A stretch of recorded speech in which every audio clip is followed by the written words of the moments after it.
I'm sure you will have some questions, so please put those questions in the chat for me, and we'll be able to attempt. So today, climbing aboard for our inaugural voyage is former Disney Imagineer, Tom Morris. Over the course of 42 years, Tom designed and led the development of attractions for Epcot, Disney's California Adventures Cars Land, Hong Kong Disneyland, and Fantasyland at Disneyland Paris. It's my pleasure to introduce you to Zeitgeist President and Chief Creative Officer, Ryan Harmon, Zeitgeist Executive Vice President and Chief Art Director, Joe Lanzisero, plus one of the most talented and accomplished creative directors in this. All right, Tom, welcome. Thank you, everyone. Great to be here. I'm not sure. I'm wondering if this is going to be a roast or what. There it is, Ryan. Whoa! Are you here, Joe? Yeah, I'm caught in this time Oh my space God. continuum. Oh my God, are you here? Oh my God, dude, being the 50s, I got Marilyn Monroe's autograph, and do you see anything right here? Oh, lucky you. Wow, yeah. Me, What were you doing? back there in the 50s, there was this little piece of real estate called Wilshire Boulevard, Oh and I my just God, bought it brilliant. for 50 grand. Oh my God, so cool. Hi, Tom. Tom, how you doing? Hi, everyone. How you What doing? Wilshire Boulevard did you buy? The tar pits? That came at a greatly discounted price. So Tom, join us as we journey back in time, and we're going to go through some highlights of your career like Ebenezer Scrooge did. And at each moment, you'll be able to tell us what's going on. You ready? Okay. But first, Tom, you know, I've done more than a few of these Zoomcast things. And I often feel like I'm just a voice telling stories, that they forget that I'm a real human being that has a personality and has likes and dislikes. So I thought we would start off just to learn a little bit more about Tom Morris. And I'm going to steal from our good friend Stephen Colbert, has this great questionnaire. I'm not going to go through all of them. I'm going to ask you a few questions here, just so people get a better sense of who you are, Tom Morris. Real human being, not just an Imagineer. So first thing, best sandwich. Best sandwich? Sandwich. There was a sandwich that I had from an Elf gas station in Italy between Venice and Milan. It was a gas station panini in Italy. It was incredible. Wow. So would they use motor oil instead of olive oil on it? They did not, but the food at these Elf stations in in Italy are incredible for little roadside snack places. Wow. It was, I can't remember if it was what kind of even panini it was. It was like $3, you know, the equivalent of $3. And it was so good, we made a U-turn and went back and got more. Other than that, I don't really have a favorite. Whatever I'm in the mood for, I guess. That's it. Okay. Ready? Okay, quick, one, just a couple more. Favorite adult beverage? It changes often. Lemon drop martini? No, that was one at one time, but I think right now it's some form of a Moscow Mule, but I usually alter it with my own extra ingredients, like bitters or elderberry. Nice. Okay, and in your world travels, and you have certainly traveled the world, Mr. Morris, where did you have the best meal? You broke up.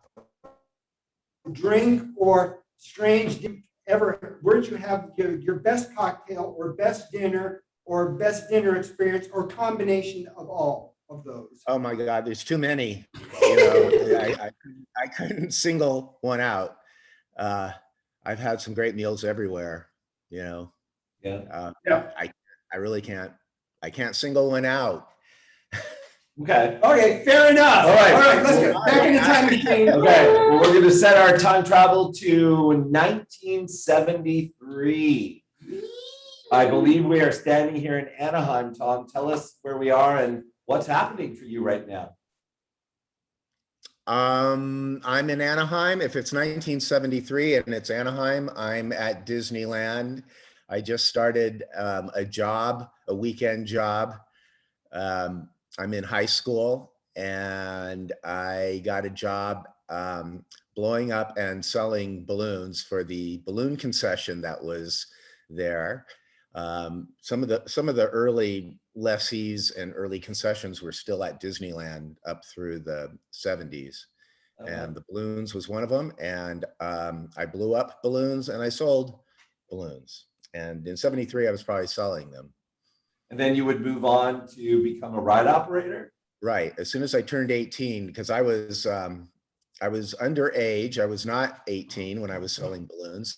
No, it was a lot of, like, if you worked in the parades, you could be 16. If you worked sun-kissed like Ed Sato did, you could, be fit. They hired like at 15, and you just had to get a work permit. And Okay. but when I was a senior in high school, I moved into operations in Tomorrowland. And I believe I first was working on Autopia and then submarines mostly. And then towards the end of my couple years being a ride operator, I began training on Space Mountain and People Mover and other attractions that were in Tomorrowland. And the manager of Tomorrowland was Jim Cora, who sadly just passed away, but we would cross paths a couple decades later. Wow. So Tom, tell us how did working at Disneyland affect or form your thinking as a designer later in your career or throughout your career? Well, I always paid attention to kind of I guess you could call it the mechanics of how these attractions operated. And in fact, even when I was selling balloons, on slow days in the wintertime, they used to have these things called slow days, like 5 or 6 or 7,000 people in the park. Yeah. And so I would just, out of curiosity and I didn't want to get bored. So if I was selling balloons near the Matterhorn, I would count how many seconds it would be between bobsleds going over the little stone bridge. And it's like, that's interesting. It's always, 18 seconds or whatever it was. And I would count how many bobsleds were online, because you could, they were different colors. So I'd see that there's like 13 of them online. And from that, I could figure out how long the total cycle time was.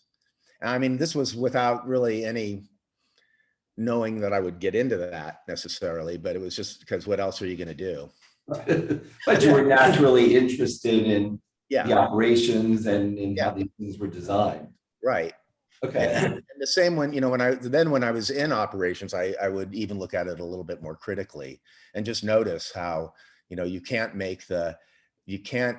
there's a cap to certain things like the submarine voyage, the capacity. You can't make it, no matter how fast you try to load people and move through the attraction, you cannot exceed a certain amount because there's 3 groups of these submarines and it takes a minimum amount of time to load, unload, and load each submarine. So you begin to, work that out in your head. So when I did start at WED, eventually it did kind of come in handy because I understood those dynamics, and I was shocked that no one else in my department did, because it wasn't complicated. It wasn't, trigonometry or anything like that, or calculus even. It's just simple multiplication and division.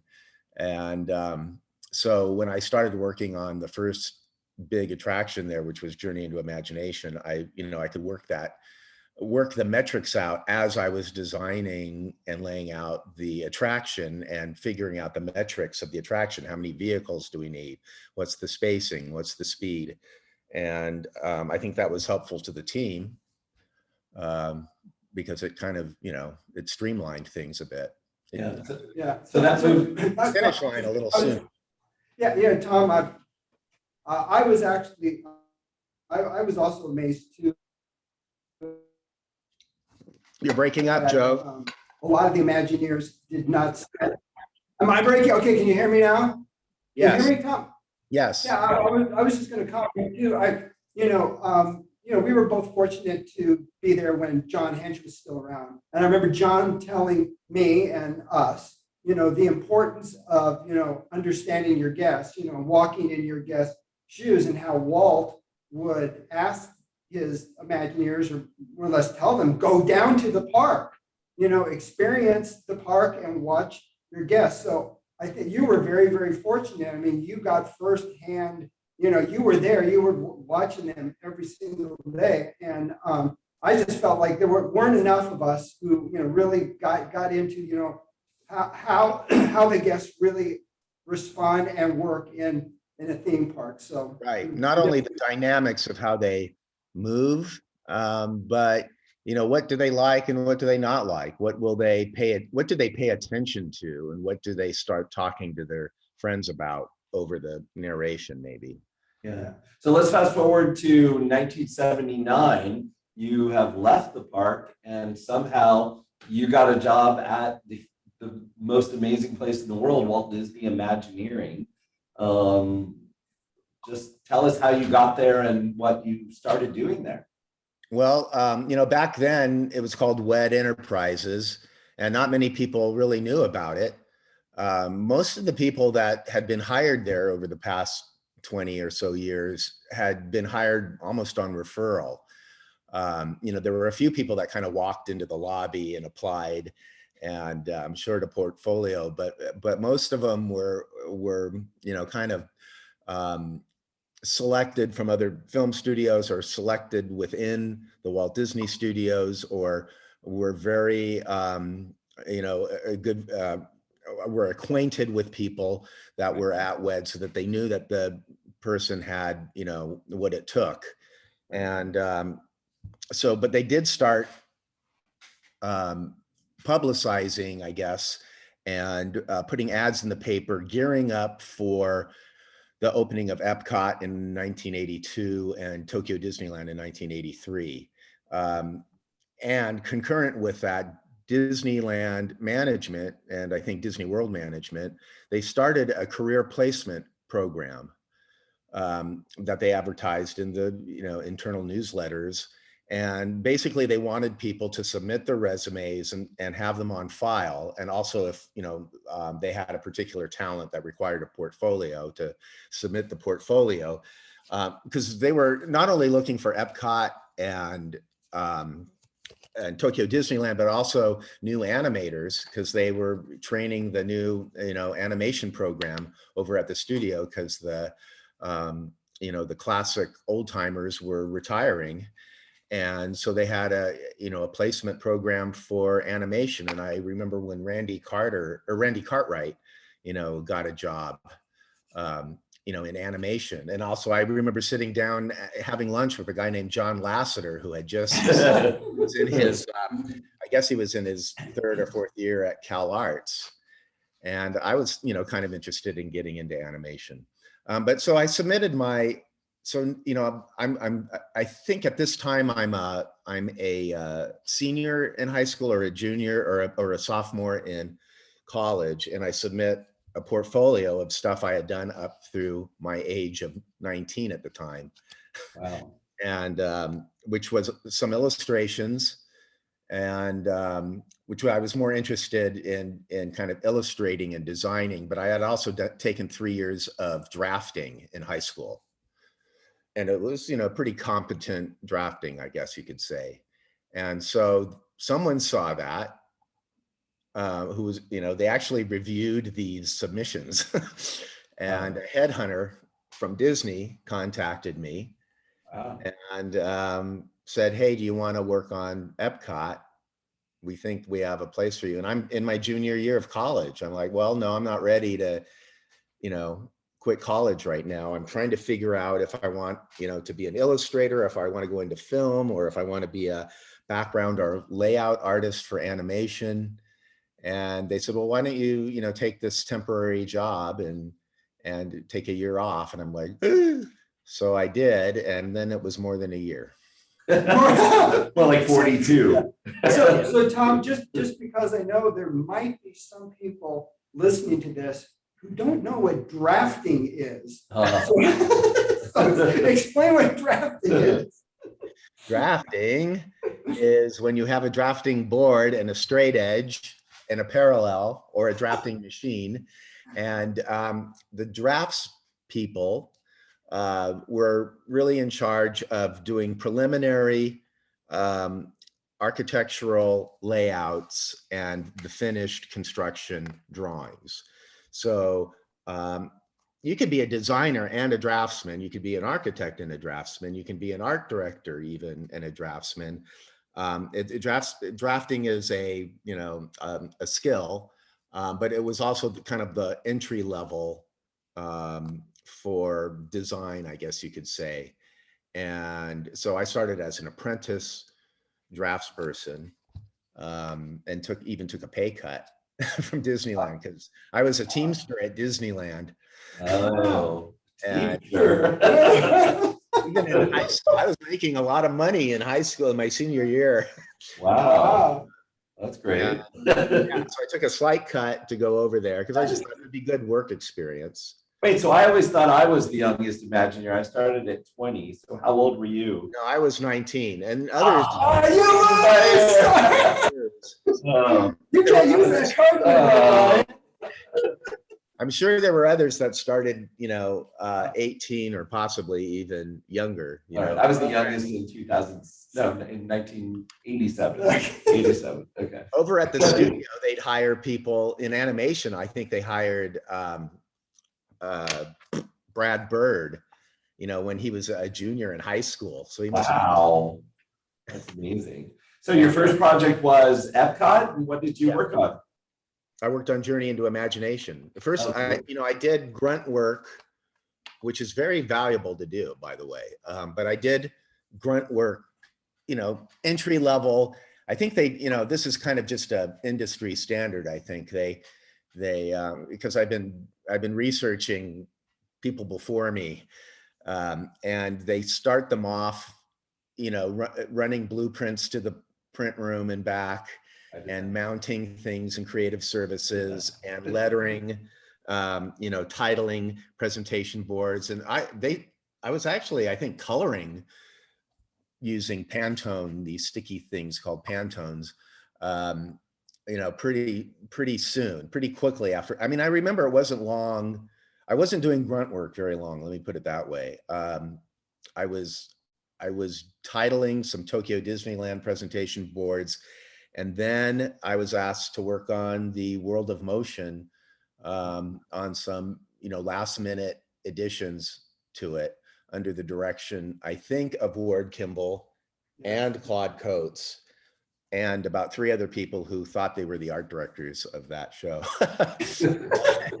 Whose names will go unmentioned. They will go unmentioned. And so I designed a couple of little buildings. You can either design something via the model or via a rendering or via kind of a more a tighter sketch. And since I was a draftsperson, they were thinking I'm kind of doing tight, ready to build kinds of drawings. And so maybe there was a shortage in the model shop, I don't know, but they needed someone to provide drawings to model builders for this scene in World of Motion with the fast talking salesman and the different shaped wheels, the triangular wheel and the square wheel. And so they needed a Chinese temple and a Greek temple, or Chinese pagoda, I guess. And so I did that and someone liked it. So then they discovered that there was a whole scene that really hadn't been designed, or maybe they didn't like the scene that had been designed. And so there was a new scene that needed to be designed involving a hot air balloon. And so they asked me, I think it was Claude who asked me to come up with ideas. Claude Coates, who is one of the great, not only Imagineers, but started early at the Walt Disney Studio and did fantastic backgrounds and layouts for the animated films. Mm. And so he was one of the early people brought over to WED Enterprises, and he kind of specialized in environmental staging, if you will. And so I drew up some ideas for the scene, and I don't think he liked the idea, or he sort of liked the idea, but he liked the buildings, the sets that I had designed for it. The idea was that the hot air balloon was about ready to run into a sharp steeple in a little French That's village. good. But he thought it was a little too subtle. And I don't know if he came up with the final or whether they brought back Mark Davis, but they ended up, I had a goat in it and they ended up putting a pig in it, and they're just waving to some guy in a window. But the buildings in it I designed. So, but, and you know, I wasn't like, oh, wow, I got to design something. It was like, it was so blasé, I guess. It was just like, yeah, that's what you do. Okay, next. Right. And then I was chosen to work on the Journey into Imagination Pavilion, which was the last pavilion to be signed up before the opening. And they were short of model builders and of architects. So they did not have a project architect at first on it. Now it was in the conceptual stages, so I guess they didn't really have to have one.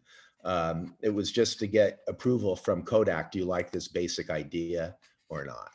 But Right. by default, I ended up being the architect, the preliminary architect on the pavilion, laying out the attraction and doing the geometry, if you will, for the two crystals, the crystalline buildings. That was Dan Gouzet's idea. And he had done a rough sketch, and then I took the rough sketch and made it practical for the model builders to build, and practical, for the overall system of the architecture to fit in with what we were doing. So from 1973, here we are 8 or 9 years later, and you went from selling balloons on Main Street at Disneyland to actually designing things that are getting built at Disney's third theme park on Earth. 6 years. 6 years. Wow. 6 years, yeah. Yeah. Tom, listening to you, the word that comes to mind is serendipity. Yeah. You know, that, Yeah. you know, that, and, I think back in those days and what made Imagineering, Walt wanted kind of these Renaissance men there, and the people that he picked, they might be working on a model or they might be doing an illustration. And I think that experience just gave you this base of understanding of the design process. I was a little sad towards the end of my career at Disney, or my tenure at Disney, that things became so siloed, that people came into the company as a writer or as a model builder, and that's all you would do. Right. And I think that idea of an apprenticeship too, that like when I was in animation, mostly everybody started out as an in-betweener, and then you had to work your way up to be an animator, and your experience of going through the Pantones or whatever. But I think what that did was give everybody a broader appreciation of the whole process, and in some ways a humbling experience and something to work towards. The other thing I was amazed towards the end of my tenure at Disney, having these people that came straight out of school come into my office and ask me, how do I become a vice president? So Tom, I'm sure like myself, that was never your end goal, right? No, I just wanted to be a designer. I wanted to get Yes. to design something. That was a goal. Yeah. So let's talk about some of the projects you designed, because this is Joe and I have to take off for another time in about 30 minutes. Okay. So let's talk about Splash Mountain.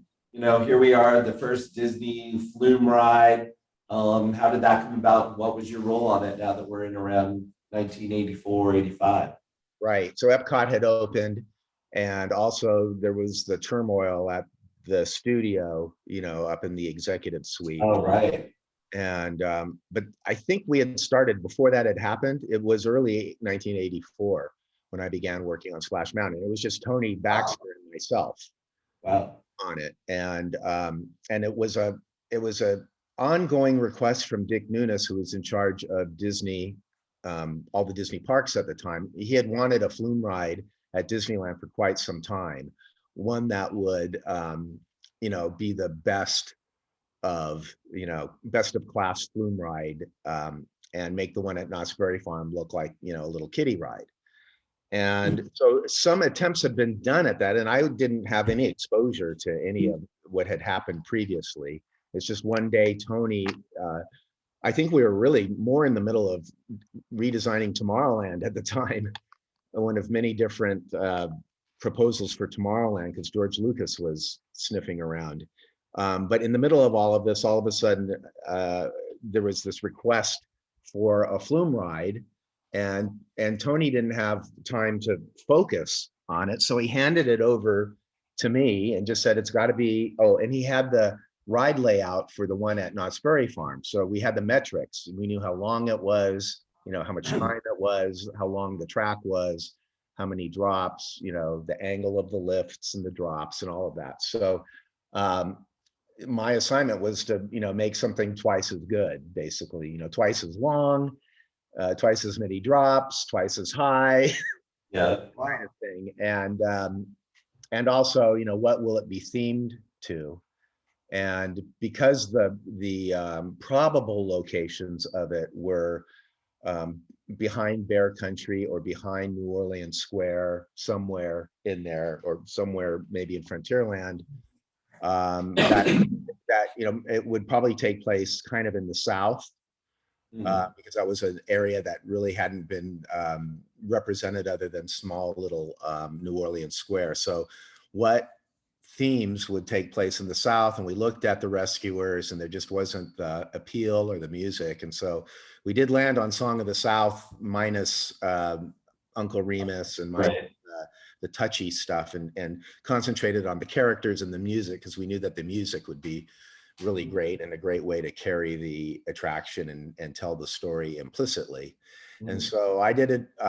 Tony had in mind that this would go way back next to West Street, parallel to West Street, behind both New Orleans Square and Bear Country, kind of where there were some maintenance and engineering buildings back there, right next to West Street. And so those were the first attempts, and they were just too far back, and you'd have to make the mountain so high to be seen, from the main area. So I scooched it right behind the train station in New Orleans Square, where there was already, they had back in the 60s made a tunnel underneath the train track, knowing that someday they would build an expansion back there.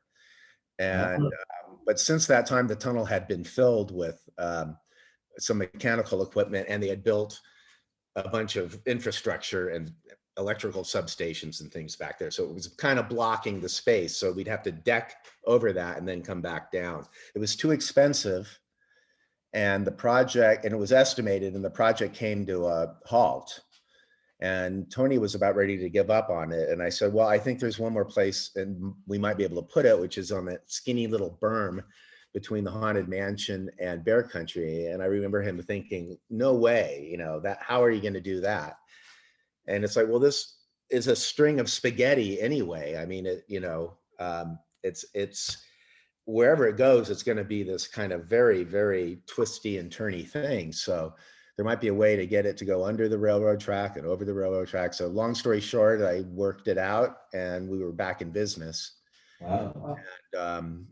And then I was only on that project for a year, maybe. I worked with the man who invented, if you will, the log ride at Aero Development.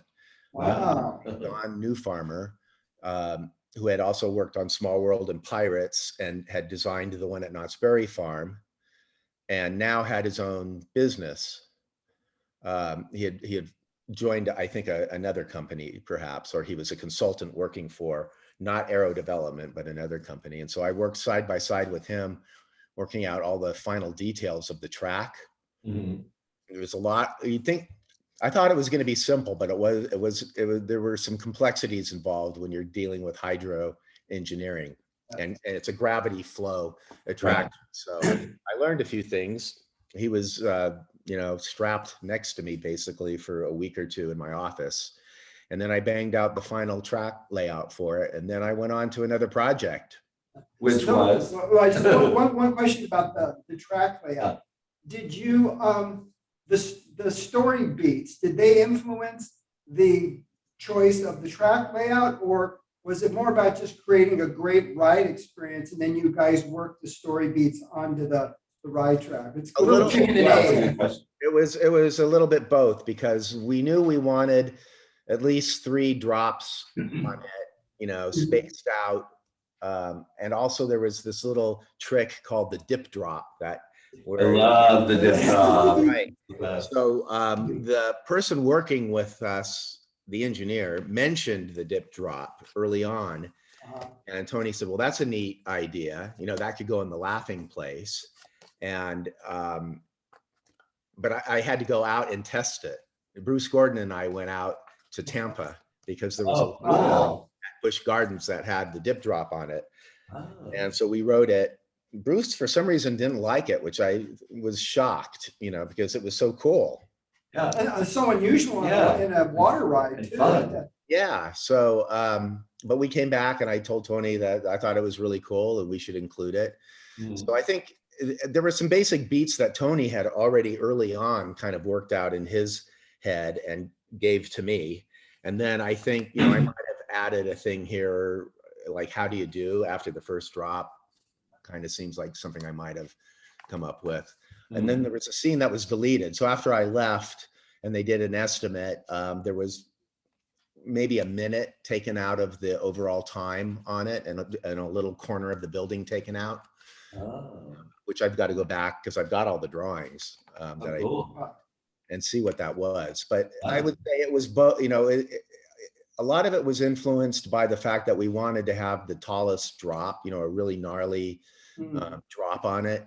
Yeah. And then what do you do after that? We have to get kind of back, you know, and there's this uncomfortable or weird 1.5 minute sojourn from the drop back to unload. So that's where the idea of having a finale came into it. That was brilliant, a stroke of brilliance. Yeah, because you think, you know, after everyone else puts the big drop or the big, you know, visceral moment at the end, and that's it, you go back into the unload station. But here you turn that corner and there's a showboat with all these criminals. All the water off.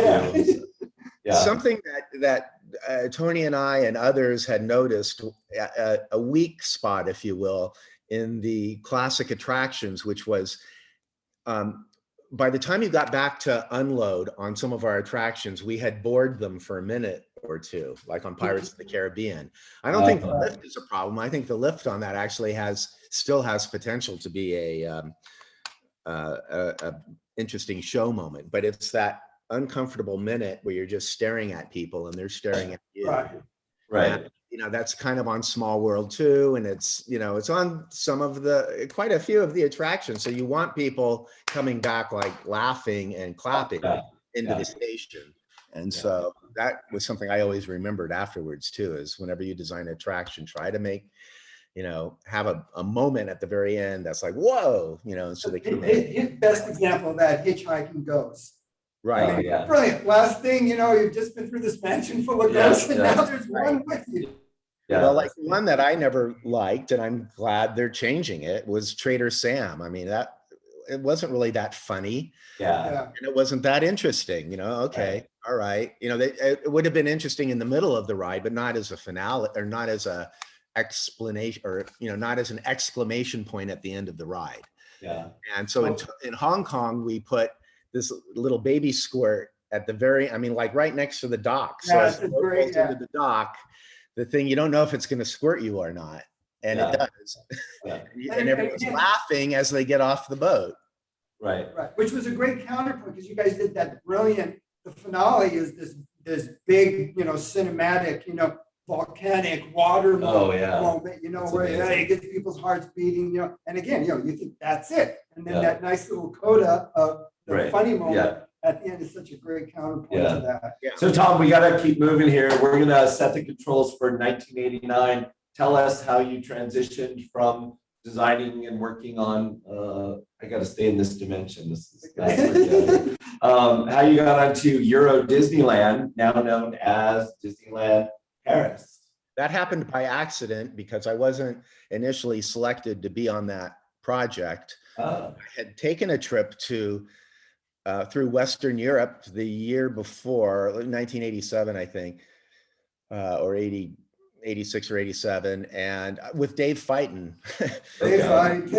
two Southern California guys who, who turned into ugly Americans in Western Europe, going through all these. I'm sure you have stories that are not appropriate for any audience. I have some funny stories, but so we ended up, going through like medieval villages and medieval castles, and I wasn't necessarily planning on doing that, but I was blown away, like just how old and medieval everything was, and I took lots and lots of pictures, and so then they selected the team to work on Disneyland Paris. I wasn't selected. I was working on Indiana Jones at the time. Cool. I just finished doing the architecture for the Star Tours building in Tomorrowland, and had begun working on some system layouts for Indiana Jones. At the time, we were thinking about having multiple tracks and variable scenes. Oh, cool. And all of a sudden, Tony said, the show producer for Fantasyland, we're moving him to Disneyland, to the WDI office at Disneyland. And since you took some pictures of all these cute villages, I thought you'd be good to work on Fantasyland, but it's kind of already designed, and you can't work on the castle because I already have 6 people working on the castle. Right. All right, okay, fine. It didn't sound that exciting, but I thought, well, maybe it might mean some trips to Europe, so I'd like to go back. And so I worked on, the basic, like the attractions had already been selected for Fantasyland. Preliminary architecture had already been worked out on most of the buildings that would be there. So the only thing I could really affect was the landscape, it seemed like. So I wanted to have a river kind of running, or a stream running through it, and have much more greenery, because I never liked how little greenery there was in the one in Florida, and even Disneyland, not until, really it's just Storybook Land that has the greenery. And so I thought, having different kinds of green landscape and waterways in it would be exciting. But I did also make a plea to, they had a restaurant, like a fish and chips restaurant, that was just in like, a random half timbered building next to Peter Pan. And I said, that should really be Toad Hall, right? Because wouldn't it be cool to dine in Toad Hall? It's like a memorable thing that you would want to take a picture of. And what you've got now is like, just, lost in all the other architecture. And I would try to get a Mr. Toad ride in there too, but I didn't succeed in selling the ride, but I did succeed in getting a hedge maze across the way put in, by coincidence, because Michael Eisner had just gone through a hedge maze somewhere and said, hey, how about a hedge maze somewhere? And I said, oh, one in Fantasyland. So in the meantime, there were 6 or 7 people working on castle designs, and they weren't getting anywhere. Right. And I was watching this, and I was listening in to Tony's direction to these folks, and some, like Tim Delaney did a fantastic one of that. Just, it really was not a medieval castle. It was a brand new idea that looked like it could belong in Discoveryland, and I thought that was really cool. But I guess they weren't about to buy that, and there were other folks working on things, and they weren't getting Tony's. I understood what Tony was saying. Well, what was his direction? His direction was not to make it Loire Valley like the one in Florida, Right. One person was doing. It was different than the one in Florida, but it was still a Loire Valley castle. and the Loire Valley is only, an hour and a half. Right. And that would be like, making your castle at Disneyland, Mission San Juan Capistrano or something, right? It's Right. something that we had to study in 4th grade and make a sugar cube thing of.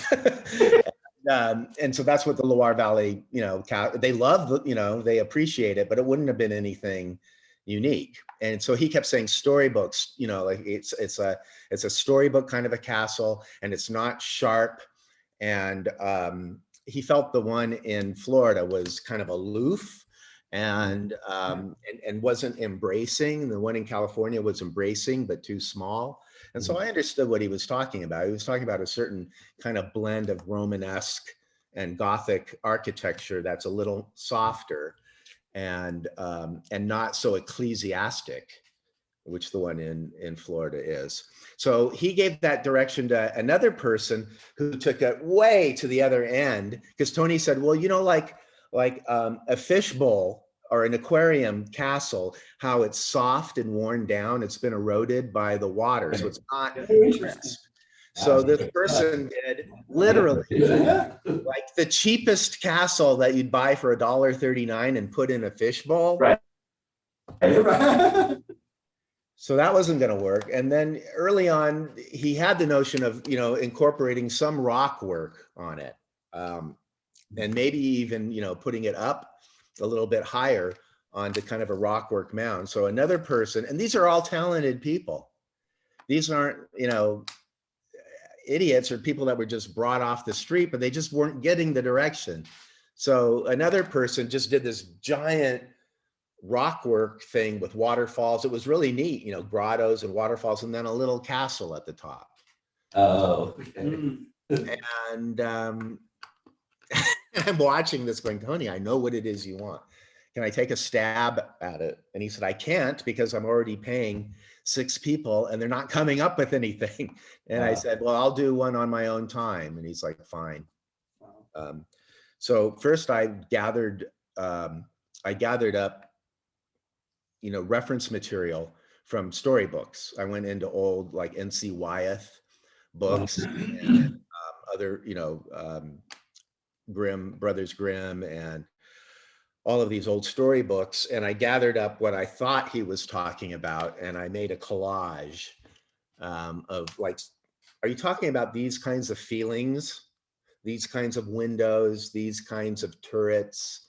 There was a drawing, I think, of one that had vines growing on it with wisteria. And I thought that is really cool. Oh no, that was in Snow White, the film Snow White. So I took some, oh my God, back then there were you couldn't rent Snow White. Right. Right. Yeah. And they had just bought a 1-inch tape machine that was supposed to be a screen grab instrument that was like the worst.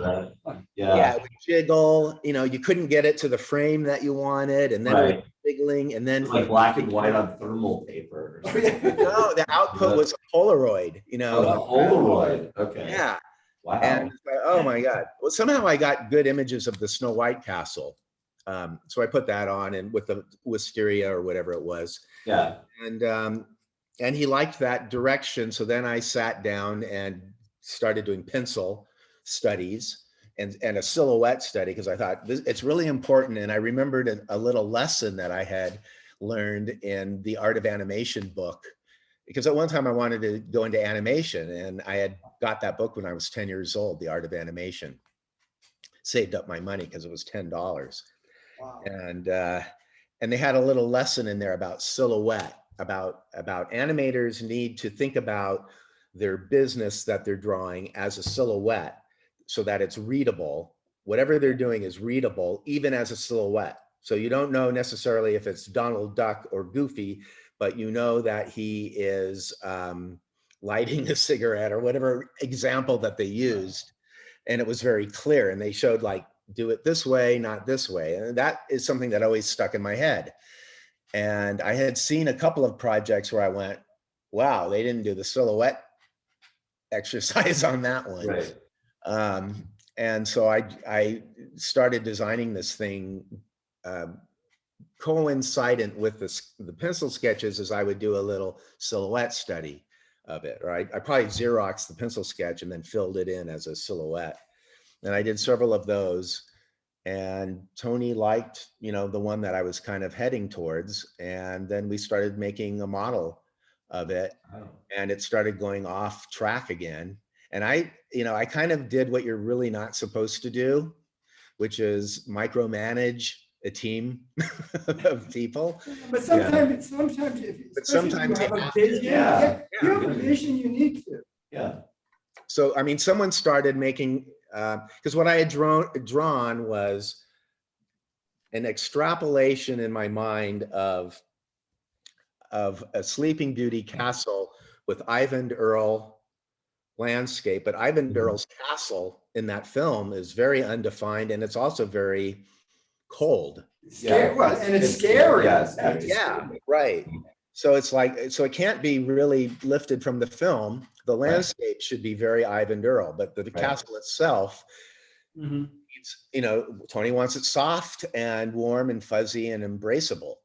And so it's kind of a Snow White castle on a Sleeping Beauty hill in a way. And but someone in the model shop started making the rock work, not like Ivan Earl, but like Splash Mountain, the orange and red clay and the eroded kind of curved cliffs. Because I guess it was, they were building Splash Mountain, I guess, at the time, and everyone was excited about it. So this, why not use that kind of system? This person worked on that model. And it's like, it's not going to be right for this. So I kind of turned into a terror a little bit and just kept writing herd on the model group. And there were, a couple people that got it, but there were 2 people that didn't. So, and I'm just trying to work with them and I'm trying to get along. But I started making dowels, cutting dowels out of wood at different diameters. And I said, use these dowels. Let's use these dowels to place the towers. Right. My sketch is not 3D. I'm not doing it in 3D. So it looks good from the front on shot. I designed it, from the Main Street shot and also from a 3/4 shot. But you need to design it in 3D so that it doesn't fall apart as you walk around it. It's like a Christmas tree. Yeah. And you want it to have bare spots as you're walking around it. Yeah. So basically I just sat there, with the model builders. And I don't know if anyone remembers Raylan Lesko. She was a Disneyland ambassador, and then she moved in with me at the same time into show set design. Disneyland. She started the same day that I did, or the same week that I did, in show set design in the same way that I did. Someone knew that she had, been taking engineering or drafting in school. So her brother is an architect currently for Universal. And we selected him. He had been doing something else. And but he got what it was that I was talking about. And so he, and he's the structural guy that's got to make sure that this thing isn't going to fall down, so he and I worked very closely together to make sure that this form would stand up to viewing in all directions. And that was very important to me. And it was very important that it be porous in some places, because I guess that was the thing that would be my critique of the one in Florida, which I always thought was magnificent, but that there's no see-through part of it. Like it has that arch that you can kind of see through a couple other places. So it's a little more porous, but you don't want it to be too porous.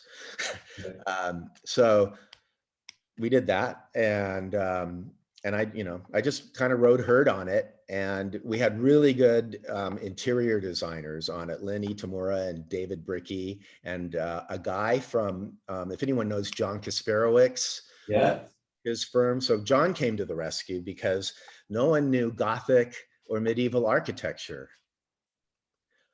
It's not taught anymore for some reason. And but Kasperowicz knew it, and he had a guy also working for him that knew it. And so a lot of the most heroic, I guess, pieces of the castle, especially inside. I designed most of the towers on it with tissue paper and a pen, basically, and trying out different roof shapes and roof patterns and silhouettes, if you will. So did most of those, but then the inside was a huge job, and that was mostly John Kasperowicz and I can't remember the name of his assistant. Yeah. And then Lenny Tamura doing an incredible job with the Merlin shop, and David Brickey with the shop across the way, and Skip Lang and Brian Jowers designing the Dragon's Lair. Yeah, cool. Wow. Yeah, and It's amazing. I mean, So- we've traveled on our time machine to every Disney park, every Magic Kingdom on Earth, and I've got to say personally that the Disneyland Paris castle is by far the most emotional and evocative of what the Disney brand I think means. well, all Yeah, I wanted to do was do justice, to the one at Disneyland and the one at Walt Disney World, which I both loved and respected. I didn't have anything against the one in Florida, but I agreed it wasn't the right choice for Disneyland Paris. And also, every park needs to have its own unique face. Exactly. Yeah. And I didn't like that they copied a castle for Tokyo. So Yeah. all I wanted to do was kind of fit in, and not do something that Herb Ryman would laugh at or Bill Martin would laugh at. Right. Since that time, I found out who really designed those castles, and I didn't want them to, laugh at what I was doing. So I did think of the one in Florida as, okay, that castle works perfectly from every angle. Yeah. So this one does too. It needs to do that. So what I believe is going to have to happen, Tom, is we've only gotten about halfway into your career. Oh we're my only gosh. we're only at 2001, so we've got another 20 years. So we're going to have to invite you to be a passenger aboard our time machine again, and continue back in your journey, which is amazing. I see Brad McDonald here, and he was involved somewhere in between. Okay. All right. So we wanted to ask Becky if there's any questions. Yeah. But so what would you like me to do? You want me to go to 2001? No, we're gonna have to get that on our next journey together. But Becky, does anybody have any questions? Thank that you, was gentlemen. Yeah, we do actually have one question from Nicholas. He said, Okay. on the subject of Don Newfarmer from Aero Development and Splash Mountain, how did Don get looped into consulting on the project? And what was it like working with such a revolutionary company like Aero?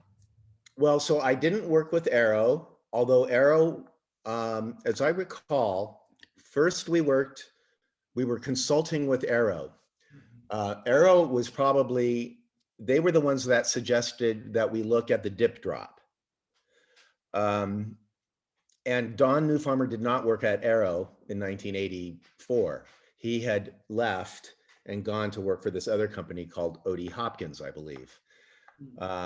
So we were working with Aero a little bit. I can't remember who I was working with, and I might have been getting the information secondhand. And then we had Aero submit a preliminary estimate, and we had O.D. Hopkins submit a preliminary estimate. And O.D. Hopkins' preliminary estimate was less than Aero's, so we decided to work this out with O.D. Hopkins, not Aero. We're still in the concept stage, though. Yeah. This isn't finished by any means. So the engineer at O.D. Hopkins was Don Newfarmer. And I didn't know anything about him. I never heard of him before. But when he introduced himself, he said, "Yeah, I used to work at Aero." Oh, and he was brought on board. People were excited because he was the one who had designed the benchmark, the log ride at Knott's Berry Farm. Right. So we had the guy who designed that. So in talking to him, I thought that was Hurlbut. Wasn't that his name? no, he built it. He built it. He built it. Okay. Yeah, but he did not engineer. And I don't know if Hurlbut designed the track layout.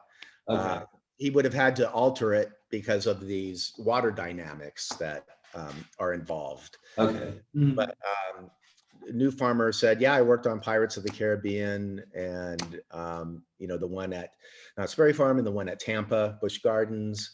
And there were a couple other ones. I think it turned out there was one in France, like, not far from Disneyland Paris, that was the same layout, not the same show, but the same layout as the one at Knott's Berry Farm.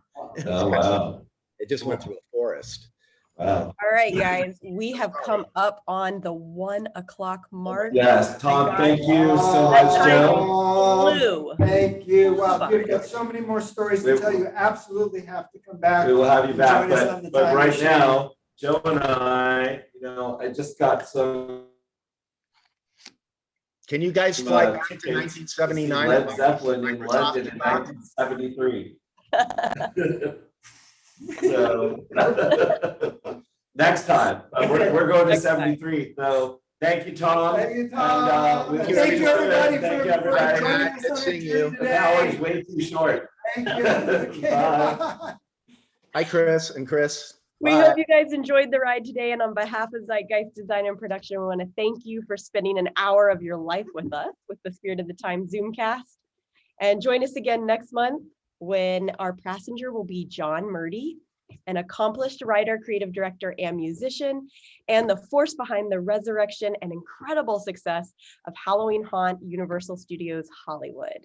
May your tomorrow have the romance of the past, the wonder of the present, and the promise of the future. Bye. Bye.